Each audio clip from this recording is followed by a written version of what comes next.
Welcome to the night gallows. Creepy forest. Haunted mansion. Creepy apparition. Scary stalker. Welcome to the night gallows. Scary stories. Chapter 1. The New Assignment. The sun was setting as Father Thomas approached St. Benedict's Church.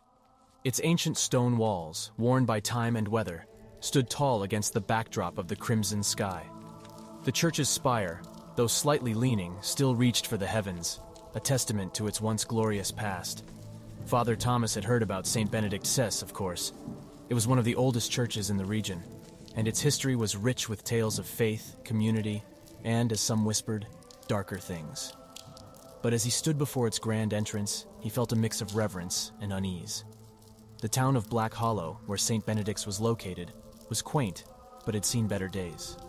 As Father Thomas walked through its streets earlier, he noticed how the townspeople would glance at the church with a mixture of respect and apprehension. Their greetings to him were polite, but brief, almost as if they were afraid to say too much. Pushing open the heavy wooden doors of the church, Father Thomas stepped inside. The air was cool and musty, filled with the scent of old books and candle wax. Rows of wooden pews, worn smooth by countless parishioners over the years, awaited the faithful.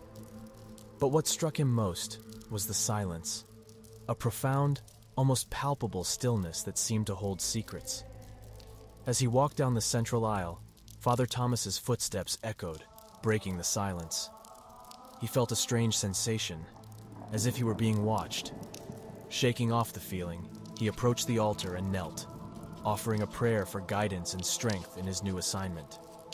After his prayer, he rose and looked around, taking in the beauty of the stained glass windows that depicted scenes from the Bible. But as the last rays of sunlight streamed through them, casting colorful patterns on the floor, he couldn't shake off the feeling of unease. Father Thomas decided to explore the church further. Behind the altar, he found a door leading to the sacristy. As he entered, he noticed another door, slightly ajar, revealing a staircase leading downward. Curiosity piqued. He decided to see where it led, but as he approached, a voice behind him made him jump. "Father Thomas?" It was an elderly woman, her face lined with age, but her eyes sharp and observant. "I'm Mrs. Agatha, the church's caretaker. I wasn't expecting you until tomorrow." Father Thomas smiled, trying to hide his surprise. "I wanted to familiarize myself with St. Benedict's before my first Mass. It's an honor to be here." Mrs. Agatha nodded, her gaze lingering on the open door. "There are parts of this church that are best left undisturbed, Father," she said cryptically, "especially after dark." Father Thomas, intrigued but not wanting to press the matter, simply nodded. "Thank you, Mrs. Agatha. I'll keep that in mind." As he retired to the rectory for the night, the weight of St. Benedict's history pressed on him. He felt both a sense of duty and a growing curiosity about the mysteries the church held. Chapter 2. Echoes in Empty Pews. Sunday morning dawned bright and clear. Father Thomas, dressed in his ceremonial robes, prepared for his first Mass at St. Benedict S. He hoped for a good turnout, a chance to connect with the parishioners and begin mending the church's relationship with the town. However, as the church bells tolled, signaling the start of the service, only a handful of townspeople trickled in. They took their seats, their faces solemn, eyes darting around as if expecting something or someone to emerge from the shadows. Father Thomas began the service, trying to infuse his words with warmth and hope. But as he spoke, he couldn't shake off the feeling of being watched. Every so often, he'd hear a faint whisper, too soft to discern the words, but clear enough to be heard.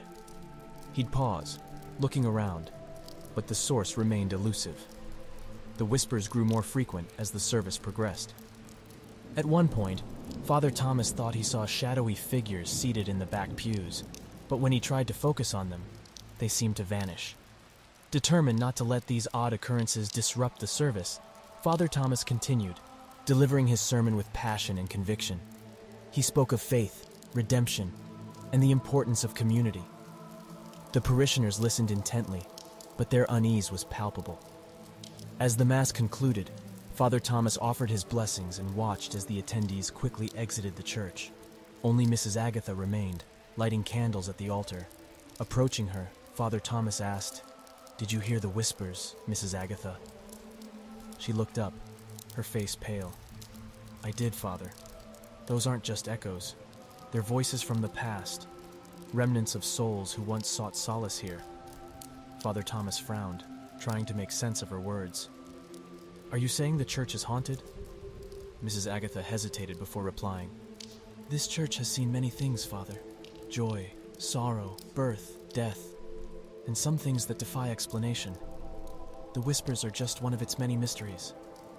Father Thomas, though skeptical, couldn't deny what he had experienced. "I'll need to learn more about this place," he murmured. Mrs. Agatha nodded. "In time, Father. But for now, be cautious. Some secrets are best left undiscovered."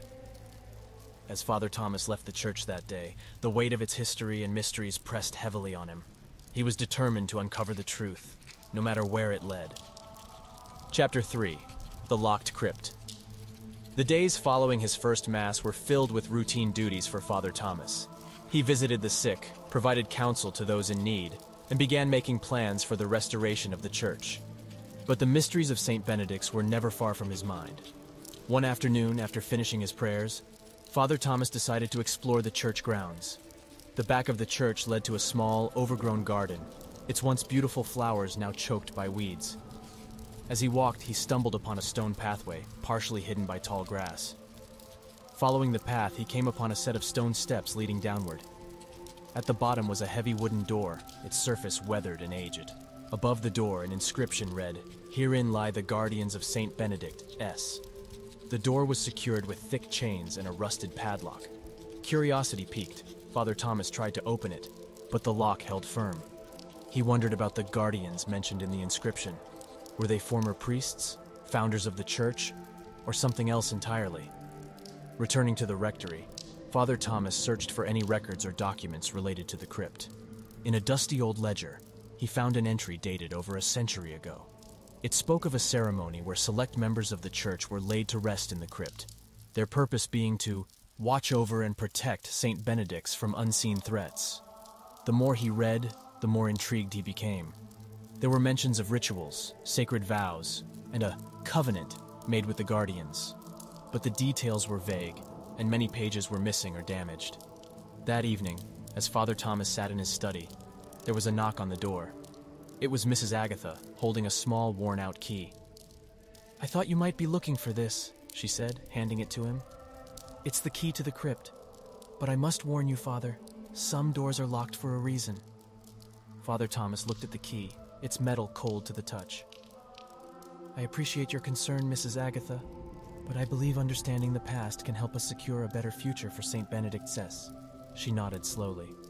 "Just remember, Father, the guardians were laid to rest for a purpose. Disturbing their peace might have consequences." As she left, Father Thomas weighed the key in his hand, torn between his desire to uncover the church's secrets and the warnings he'd received. But his determination to understand the mysteries of St. Benedict's prevailed. That night, armed with a lantern and the key, Father Thomas descended the stone steps to the crypt, ready to face whatever lay beyond the locked door. Chapter 4. Midnight Mass of Shadows. The heavy door creaked open, revealing a long, dimly lit corridor. The air inside was cold and stagnant, carrying with it the unmistakable scent of decay. Along the walls, torch sconces cast flickering shadows, their flames seemingly untouched by time. Father Thomas ventured deeper into the crypt, his lantern illuminating the way. The corridor opened up into a vast chamber, its ceiling lost in darkness. Along the walls were alcoves, each holding a stone sarcophagus. The inscriptions on them were worn, but a few names were still legible, hinting at their once prominent roles in the church's history.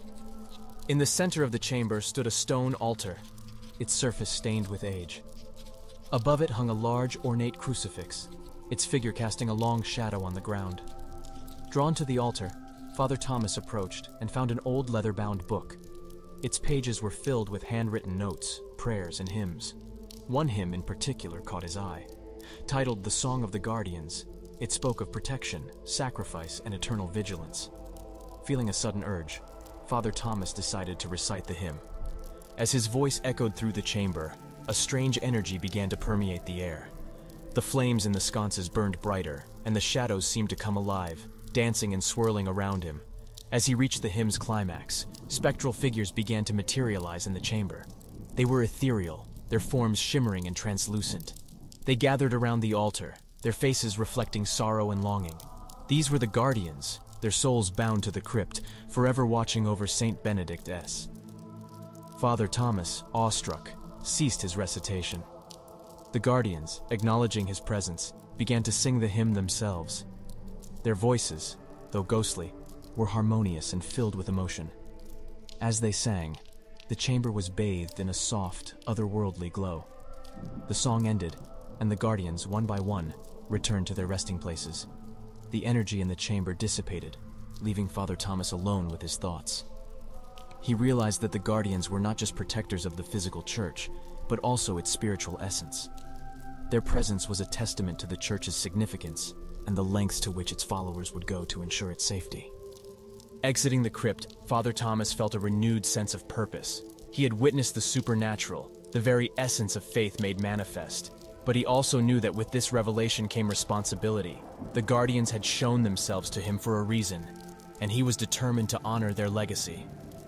As dawn broke, Father Thomas, standing in the now quiet church, made a silent vow to protect and restore St. Benedict's to its former glory, with the guardians as his guiding light.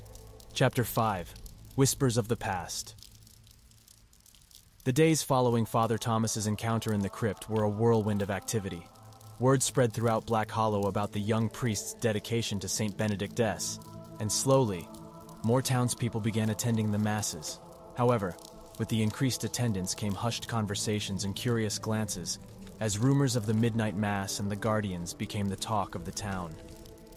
One afternoon, as Father Thomas was organizing old church records, there was a soft knock on the rectory door. Opening it, he found Mrs. Agatha, holding a worn-out leather-bound journal.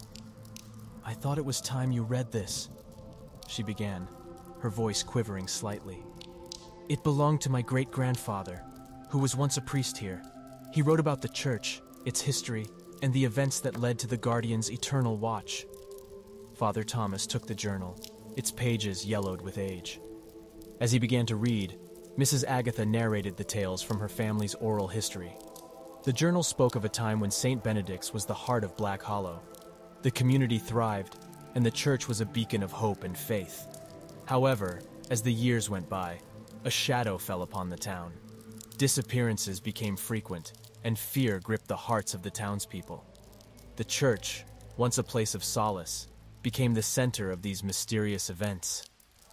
One fateful night, a dark ritual was performed within the church's walls by a rogue faction seeking power and immortality. They summoned an entity from the depths, hoping to bind it to their will. But the entity was uncontrollable, wreaking havoc and threatening to consume the town. It was then that a group of devout parishioners, led by Mrs. Agatha's great-grandfather, decided to confront the entity. Using sacred hymns and relics, they managed to subdue it, but not without a cost.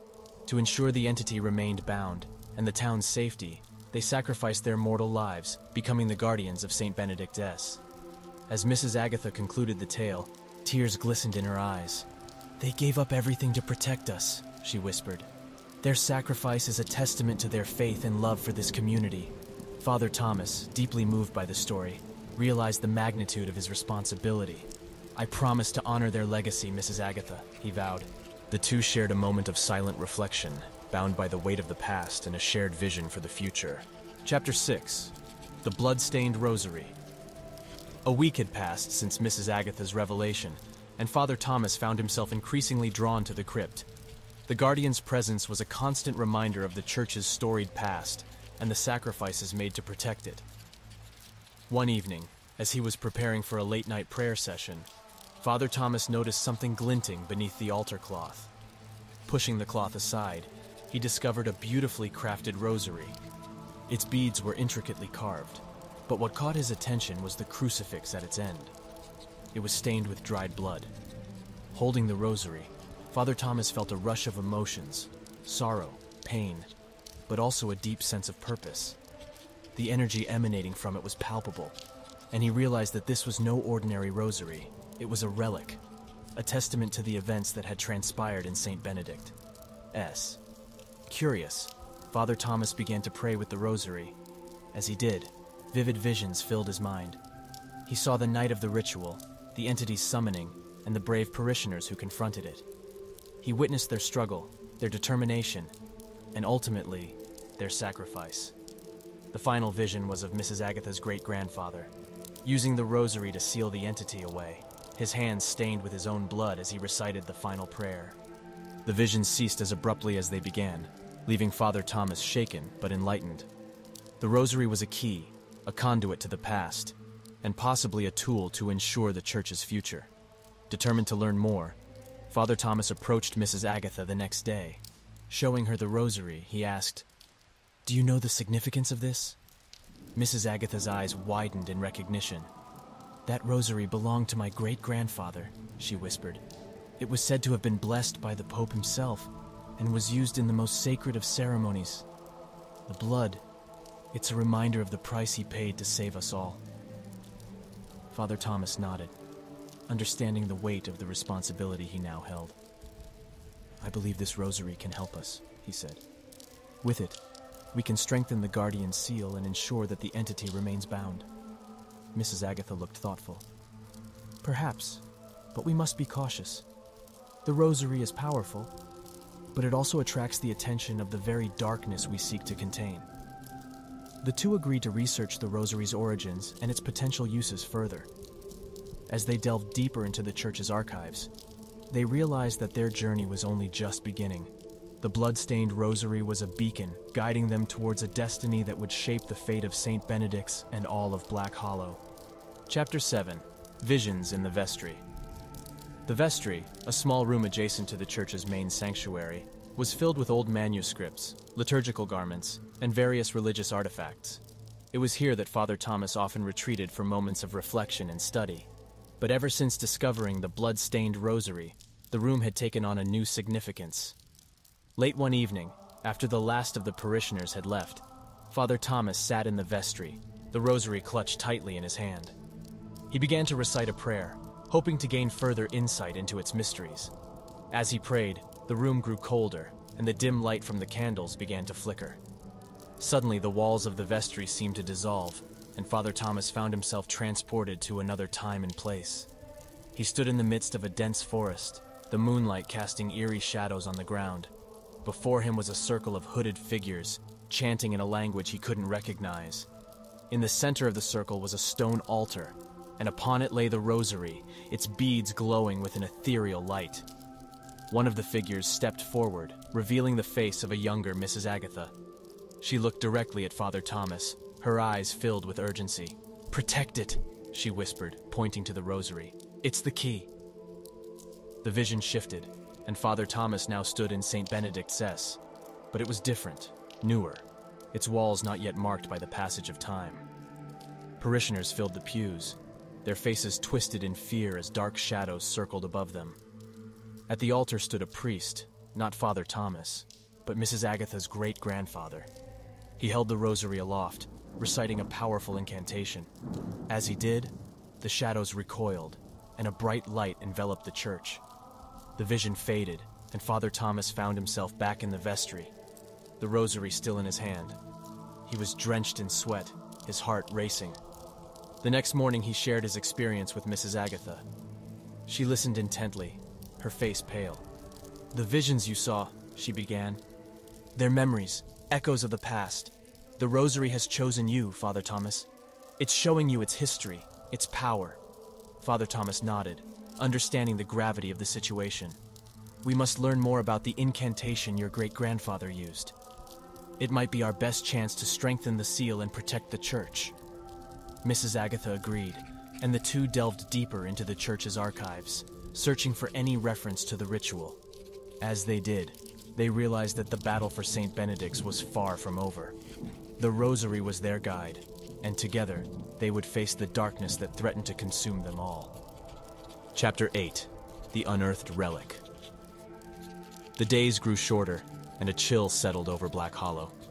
The townspeople spoke in hushed tones about the strange occurrences at St. Benedict's Cess, their curiosity mingling with fear.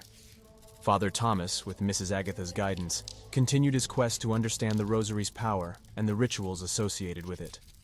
One evening, as they were poring over ancient manuscripts in the rectory, Mrs. Agatha stumbled upon a faded map. It depicted the church grounds, but included areas Father Thomas had never seen before. One location, marked with a cross, was labeled the Keeper's Rest. Intrigued, the duo decided to explore the church grounds the next day. Following the map's indications, they found themselves at the edge of the overgrown garden Father Thomas had discovered weeks earlier. Pushing through thickets and brambles, they came upon a stone pedestal, partially hidden by moss and ivy. Atop the pedestal was a hollow, seemingly designed to hold something. "The Keeper's Rest," Mrs. Agatha murmured. "Legend speaks of a relic, a counterpart to the rosary. It was said to amplify the rosary's power, allowing the wielder to communicate with the guardians directly." Father Thomas, realizing the significance of their discovery, began to search the area. After hours of digging, his fingers brushed against something cold and metallic. Pulling it out, he uncovered a beautifully crafted chalice, its surface etched with symbols that matched those on the rosary. As he held the chalice, a rush of energy coursed through him. Visions flashed before his eyes. Guardians standing sentinel in the crypt, the entity writhing in chains, and the townspeople of Black Hollow, their fates intertwined with Saint Benedict, as Mrs. Agatha, witnessing Father Thomas's trance, gently took the chalice from him. "This relic, combined with the rosary, holds immense power," she said. "But with great power comes great responsibility. We must use it wisely." The duo returned to the church, the weight of their discovery pressing upon them. They now possessed the tools to strengthen the Guardian's seal and protect St. Benedict's from the looming darkness. But they also knew that wielding such power came with risks. As night fell, Father Thomas knelt in prayer, the rosary and chalice before him. He sought guidance, strength, and the wisdom to navigate the challenges ahead. The battle for St. Benedict's soul had only just begun.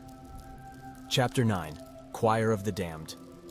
The moon hung high in the sky, casting a silvery glow over St. Benedict's. The church, usually a beacon of solace, now seemed to emanate an eerie stillness. Father Thomas, unable to sleep, decided to take a midnight stroll through the church grounds, hoping the cool night air would clear his mind. As he walked, a faint melody reached his ears. It was soft, haunting, and seemed to come from the church itself. Intrigued, Father Thomas followed the sound, which grew louder and more distinct with each step. Entering the church, he was met with an ethereal sight. The pews, usually empty at this hour, were filled with spectral figures. They were the guardians, their translucent forms shimmering in the moonlight. And they were singing. Their voices melded together in a haunting harmony, singing of betrayal, a curse, and a plea for salvation. The hymn was ancient, its lyrics speaking of the church's storied past and the sacrifices made to protect it. As Father Thomas listened, he felt a deep connection to the guardians, understanding their pain and longing for release. The song told of a time when St. Benedict's was a thriving community, its parishioners living in harmony. But greed and ambition led some astray, resulting in the dark ritual that summoned the entity. The guardians, in their mortal lives, had tried to stop the ritual, but were betrayed by one of their own. Their souls, bound to the church, now sought redemption and release. As the final notes of the hymn faded, the guardians turned their gaze to Father Thomas. One of them, a figure he recognized as Mrs. Agatha's great-grandfather, stepped forward. "You have been chosen," he whispered, his voice echoing through the church. "The rosary and the chalice are the keys. Use them to break the curse and free our souls." Father Thomas, overwhelmed by the gravity of his task, nodded. "I promise to do everything in my power to help you find peace," he vowed.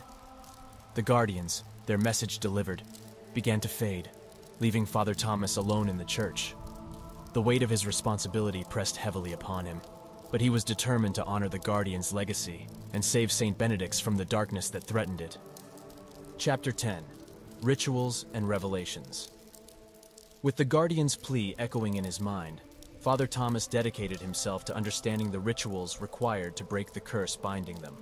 The church's archives, filled with ancient manuscripts and texts, became his sanctuary. Day and night, he pored over the pages, searching for clues.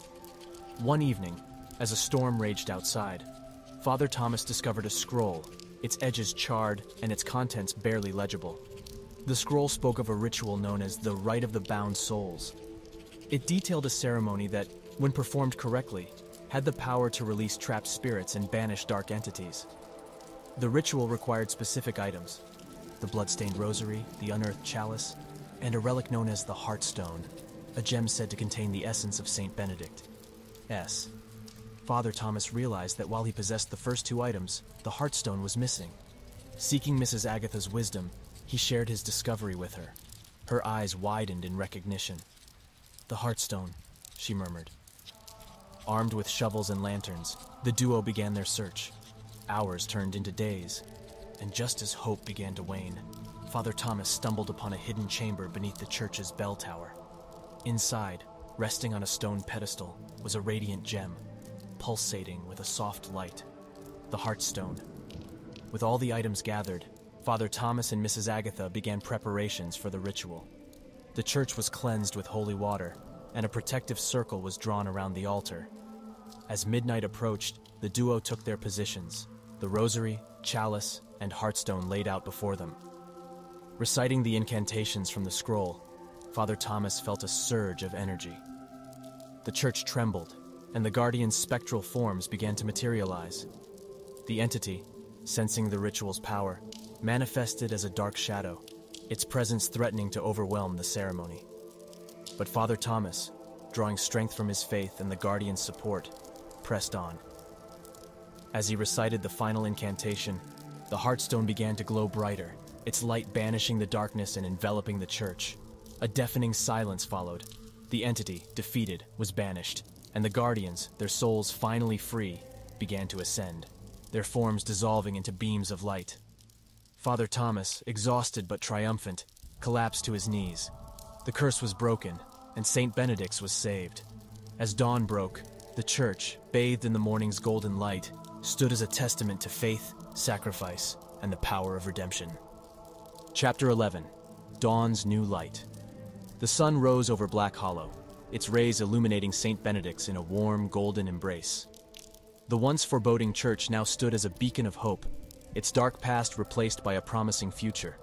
News of the ritual and the guardian's release spread throughout the town. Parishioners, old and new, flocked to the church, their faith renewed. The pews, once empty, were now filled with families, their voices raised in songs of gratitude and joy. Father Thomas, standing at the pulpit, looked out at the sea of faces. The journey had been arduous, filled with challenges and revelations, but the church's transformation was a testament to the power of faith and community. After the service, as the townspeople mingled and shared stories, Mrs. Agatha approached Father Thomas. "You've done it," she said, her eyes glistening with tears. "You've restored St. Benedict's to its former glory and honored the guardian's legacy." Father Thomas smiled, placing a comforting hand on her shoulder. "We did it together, Mrs. Agatha. This church, its history, and its future belong to all of us." As the day wore on, Father Thomas took a moment to himself, retreating to the crypt. The once haunting silence was now filled with a sense of peace. The guardians, though no longer present, had left their mark, their spirits forever intertwined with Saint Benedict's. Kneeling before the altar, Father Thomas offered a prayer of gratitude. He thanked the guardians for their sacrifice, the townspeople for their support, and sought guidance for the journey ahead. Emerging from the crypt, Father Thomas looked out at the horizon. The sun was setting, casting a crimson hue over Black Hollow. But unlike before, the approaching night held no fear. Saint Benedict's, with its renewed faith and purpose, would stand strong, a beacon of light in the darkness. And as the first stars began to twinkle in the night sky, Father Thomas knew that the guardians were watching over them, their eternal vigil a reminder of the past's lessons and the promise of a brighter tomorrow. If you enjoyed these stories, please give a like and subscribe for more haunting stories. And remember, you never know what might be standing behind you watching your every move.